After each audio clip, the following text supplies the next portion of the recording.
Okay, so now we're moving on to option 2 for bringing in an image to your PowerPoint. This is the one where you have an image on your computer itself. So the first thing that we're going to be doing is getting an image onto your computer so that we can then pull it from that file. So the very beginning of this really starts out the same as the last one, where we're finding an image, but this time we aren't going to copy it, we're going to download it. So let's go ahead and start that. Okay, so step 63, open your search engine. Once again, either Google, Safari, Edge, or anything else. Find an image that you want to add to your presentation. So let me go ahead. Alright, so we'll pull up this one. This is the one that we were using last time. So let's see what I want to put on the slide. Alright, so details about being a business professor, job requirements, and steps I need to take. I'm, for this slide, just going to grab this picture. So I've clicked on it, and I'm now going to hit Control and hold that on my keyboard. So click Control and hold it down, and then click C for copy. Then you can click on the next slide, and then just Control, hold it down, and V, which is paste. So I'm just going to put that there, maybe make it a little bit bigger. There we go. And I often do that, where the very first picture on my title slide is a picture from somewhere inside my presentation. Alright, so that one's got a picture. Let's go to the next slide. And now let's see what kind of picture I want to select. So, guiding students, love to teach. Alright, I think that what would be best for this slide would once again be another picture of someone teaching. So I'm gonna look for that.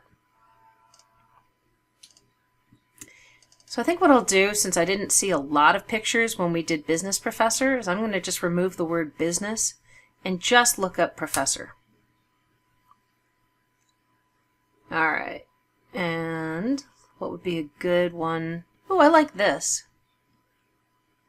Kind of like the fact that it's taken from this perspective with the students. So I like that a lot. So this is the one that I'm going to use.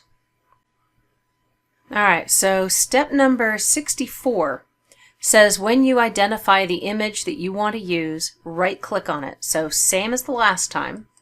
And again, right-clicks will usually bring up a menu. So last time we just did copy image. This time we're going to do save image as.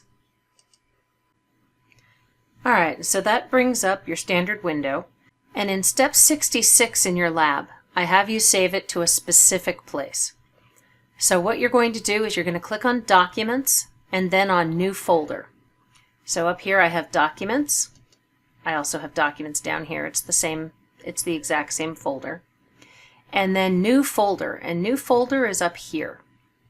Alright, and step 67 says we're going to give this new folder the name of Business Temp. So with this highlighted, I'm going to type Business Temp and then hit Enter on your keyboard. Alright, so now we have a folder called Business Temp. It is currently in alphabetical order, so I need to scroll up and find it. There's my Business Temp, and I'm just going to double click on it to open it. I can see that I am in Business Temp, which is in my Documents folder, and the name of my image is Professor. That's fine. I don't see anything wrong with that title. Sometimes it'll be a weird combination of letters and numbers if you just give it a name, and the way you do that is you click on it and then you just change it to something. So I'll just leave this as Professor, and I'll take the size information out of the name, but now we have Professor, and then I can just click on Save. Alright, now we're going to go in step 68 back to the PowerPoint presentation. And we're going to go to the slide that we want to insert the image onto. This is the one that I want to insert it onto, so we're in the right place. Now it wants me in step 69 to click on the Insert tab, and then click on the Picture button, which is right here. Okay, when I click on the Picture button, another window pops up with these options. We're going to choose this device because it's an image that is on our computer. So I'm going to go ahead and click this device. which brings up this Insert Picture window. Alright, so step 71 says single left click on the Documents folder. So that's right here, Documents. And then I'm supposed to find the Business Temp folder in that right panel. And I do have this folder again alphabetical, so there's Business Temp. So that's a double left click, double left to open it. And here's the image I want to use. So I can either single left click on this image and then click open, or I can just double click on the image. Both of those will do the same thing. I'm going to go ahead and just enter the image twice to show you both methods. Single click on Professor, I know it's selected because it has the checkbox, then Insert, or Insert Pictures, this device.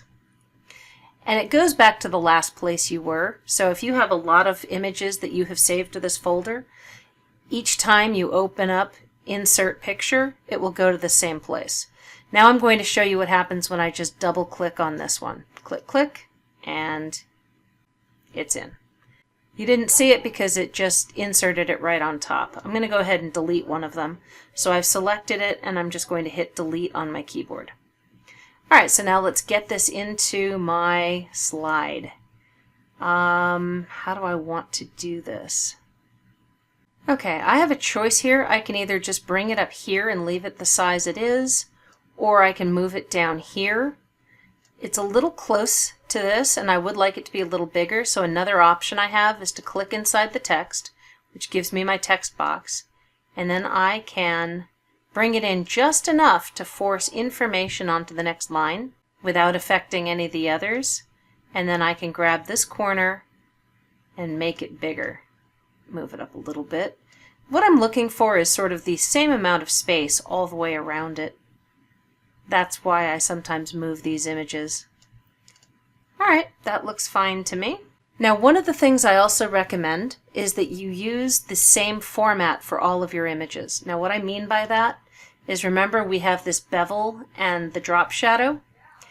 I want to do that here as well. And the easiest, fastest way to bring the formatting from one thing to everything else in your presentation is to use that format painter I talked about in the introduction video. So the way we're going to do that is, remember, you go to the thing that you like, click on it, pick up the formatting from it, and you can do this across images. See how I've got that paintbrush on my arrow? I can click on the next slide. I still have that paintbrush, so that's still on there. So even though I did click on this next, it knows that it's just because I want to go to something on this slide. Now I can click right on this new picture, and instantly it has the same formatting, that same bevel, and the exact same settings that I had already set for the drop shadow.